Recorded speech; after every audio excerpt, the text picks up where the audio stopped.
आप बिल्कुल सही कह रहे हैं। बात 2006 की है, जनवरी की है, आज से 20 साल पहले की है। और मुख्तार अंसारी का जो भय का साम्राज्य था वो चरम पे था। और सरकार द्वारा जब समर्थन ऐसे माफियाओं को हो जाए तो आप समझ सकते हैं। मैंने अभी आपसे कहा कि वो खुली जीप में मऊ दंगों में घूमता था, जहाँ कर्फ्यू लगा है। किसी की हिम्मत नहीं हुई उसके प्रति कुछ बोल दे, कार्रवाई की तो छोड़ दीजिए। और उस समय मैंने लाइट मशीन गन रिकवर की। आज तक उत्तर प्रदेश में केवल एक ही रिकवरी है, न उसके पहले कभी हुई, न 20 साल हो गया अब तक हुई है। और उसमें पोटा भी लगाया, क्योंकि पोटा एग्जिस्ट करता था।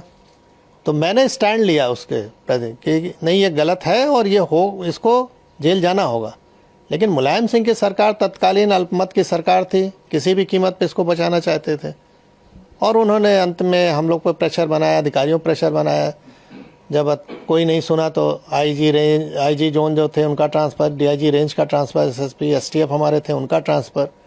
और अंत में ऐसा माहौल बनाया गया कि मुझे भी रिज़ाइन करना पड़ा 15 दिन बाद ही। लेकिन मैंने रेजिग्नेशन में लिखा और जनता के सामने इस चीज़ को रखा आप लोग के माध्यम से कि देखिए, जनता पॉलिटिकल सिस्टम में आप ही ने चुना है इस सरकार को, और किस तरह की ये सरकारें चल रही हैं कि जो माफियाओं के निर्देश पे काम कर रही हैं। हम लोग चुन के आते हैं, सेलेक्ट होते हैं, यानी जब तो बोला जाता है कि आप पब्लिक सर्वेंट हैं। आम बोलचाल की भाषा में हम कहते हैं गवर्नमेंट सर्वेंट है, और हो गए हम पार्टी के एजेंट अगर काम करें जिस तरह से वो कह रहे हैं तो ये गिरावट की स्थिति बहुत ही खतरनाक थी। धीरे धीरे इस पर लगाम लगा है। न्यायालय में अब निर्णय आने लगे हैं जो कभी नहीं आते थे, दशकों तक, 2-2 दशक तक नहीं आए, अब आ रहे हैं 3-3 दशक के बाद।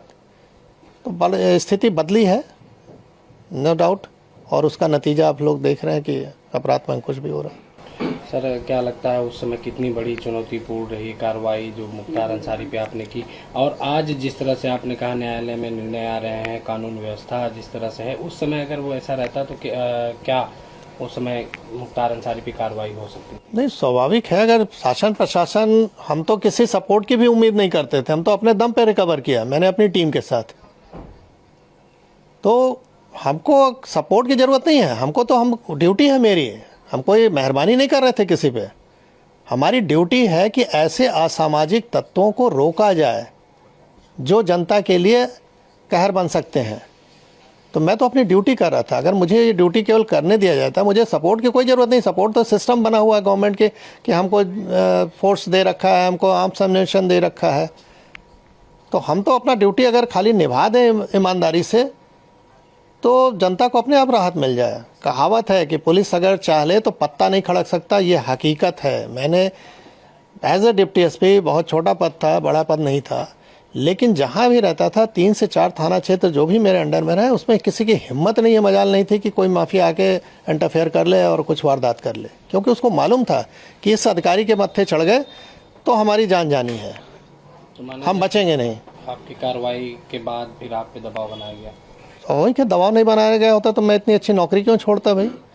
जब मुझे लगा कि मैं अब कुछ नहीं कर सकता इन लोगों के सामने, तो कम से कम बाहर आके जनता को तो बताऊं कि हो क्या रहा है। शायद अगर हम नौकरी में रहे होते तो ये पक्ष कोई देख ही नहीं पाता कि किस तरह का दबाव बनता है। तो आज मैं जीता जागता उदाहरण हूँ कि इस तरह की सरकार अगर रहे चले तो कैसे आप जनता को रिलीफ पहुँचाओगे। अगर सरकार सही नहीं चले तो अधिकारी काम नहीं कर सकता है।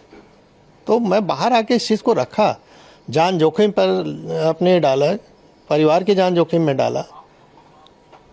स्वाभाविक है कि अच्छी नौकरी के बाद हम कहीं अगर नौकरी प्राइवेट भी ज्वाइन करने तो इनके कॉल चले जाते थे कि इनको निकालिए अपने यहाँ से।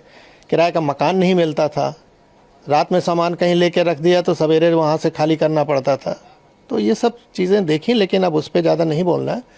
हाँ, ये है कि जो जैसा करता है वैसा उसको भोगना पड़ता है। ऊपर वाले के यहाँ देर है अंधेर नहीं है। 20 साल का समय लगा, लेकिन वो अपनी मौत मरा। जो डर दूसरों पे कायम किया था वो डर उस पर हावी हो गया और अंत में हार्ट अटैक से उसकी मृत्यु हुई।